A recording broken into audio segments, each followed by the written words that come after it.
1160. He is Dave Janusek from downtown Indiana. He's brought a guest with him this morning as we get ready for the big Northern Appalachian Folk Festival. A little preliminary event last night, more tonight, and the festival itself coming this weekend. Good morning. Good morning, Todd. I did bring a friend with me today.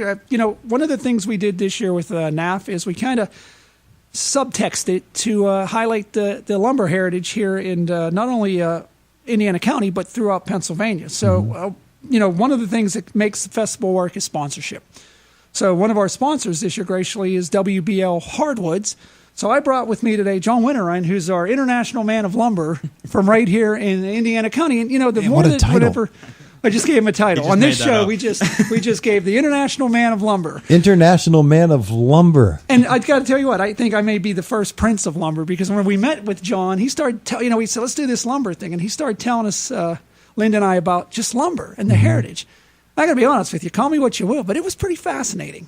To the extent of what it was. So I was like, you know what, John, we've got to profess this to people. We've got to get you on the radio. We've got to let the people know that really, this was a big part of, this morning I was telling John in the shower, I was thinking, and, this state's called Pennsylvania, which was roughly translated to Penn's Woods.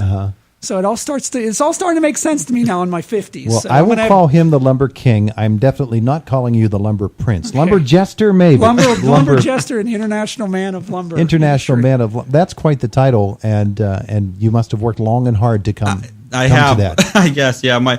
I grew up in this. I'm fourth generation in the lumber industry, actually. So my great-grandfather started making mine props for the coal mines in the area. My grandfather started a sawmill, and then my dad and my uncle took that sawmill over.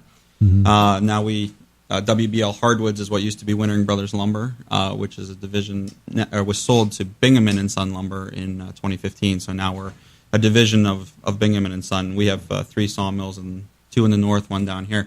And as he said, the lumber heritage is a big part of Pennsylvania's history, some of which has been lost. It's more, I think it's more in the north known because it started in the north, but in this area as well, the Susquehanna is not far from here, and so you had rafts floating down the Susquehanna to Harrisburg. You had a lot of, especially in the early 1900s, late 1800s, with the coal mining industry is where a lot of the wood went. Yeah. And that's how my family got into it, making mine props for coal mines in support of that. So it's interesting because, Indiana County has a history for taking advantage of resources, the coal industry, the clay of Indiana County. And Robinson, I was telling Dave last week, Robinson used to be the brick-making capital of the United States.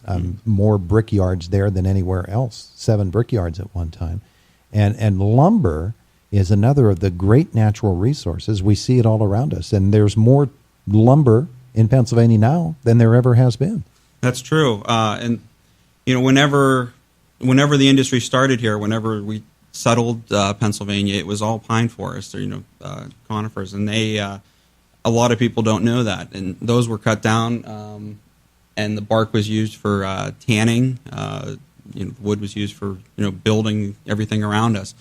And as those forests were taken down, the hardwood forests that took over because hardwoods regenerate. I get asked that a lot of times if you replant, and you don't have to in Pennsylvania.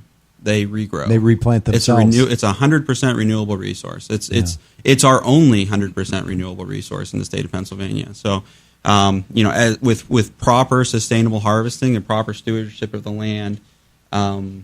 This is a resource that can be tapped in for generations to come. And as you said, we have positive timber, more wood here than we ever did. We have positive timber growth every year. Actually, there's a American Hardwoods Export Council. I was looking at this website last night. If you go on that website, they have an interactive map for the entire country, but you can see timber growth. And you can break it down by species, percentage of removed each year, so it's harvested. And there's only 2 dark green states on that map, and one of them is Pennsylvania, and one of them is New York. Wow! So it's and the dark green is the most timber growth. It's amazing. David, the Northern Appalachian Folk Festival will celebrate that this weekend, and there's something coming to town called the Woodmobile. The Woodmobile. It's not made out of wood.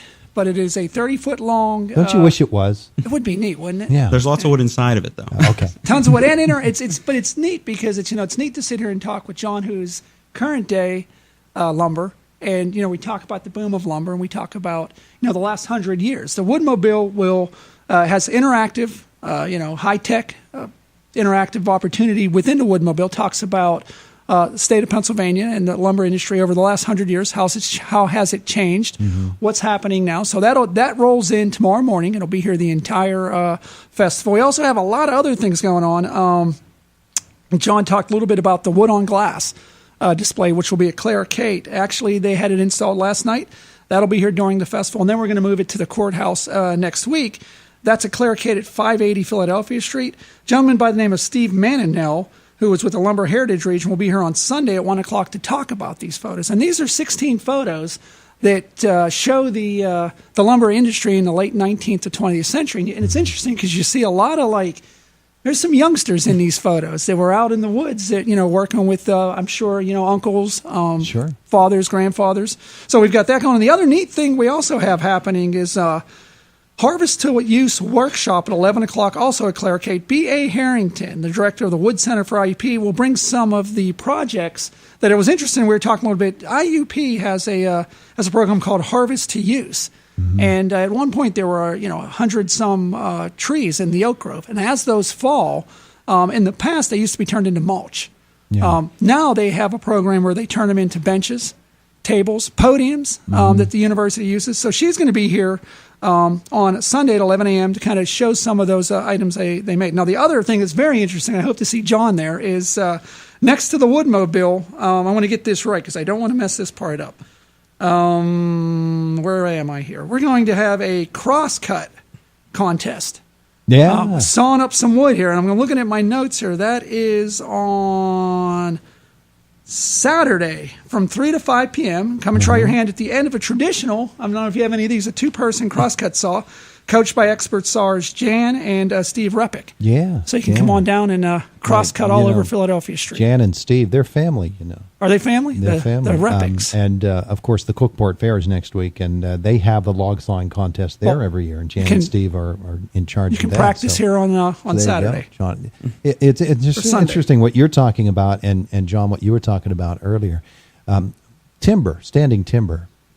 You can go out in the woods, you can look at a tree, and you can say, that can be used for this purpose or that purpose. But it's one of the few resources that everything that you look at can be used for something and regenerates itself.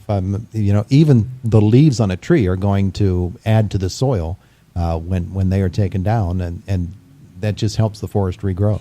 Yeah, absolutely. We have zero waste, really. We utilize every part of the tree, as you said.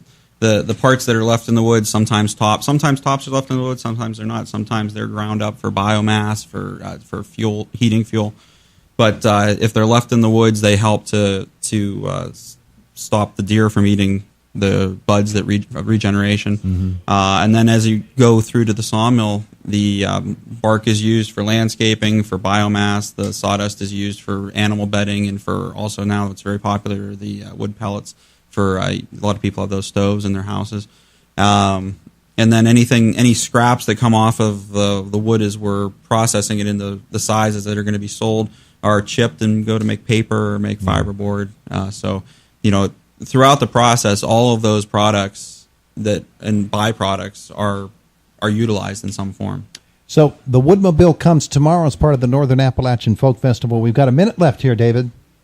Give me the big spiel here for the festival itself. We did have the last raft last night, which was a very interesting documentary, but that's the past. Starting tonight, 6 o'clock, we start with an after-hours show starting at 6, 7, 8 o'clock, 9 o'clock. 5 different shows tonight that are in the establishments in downtown Indiana.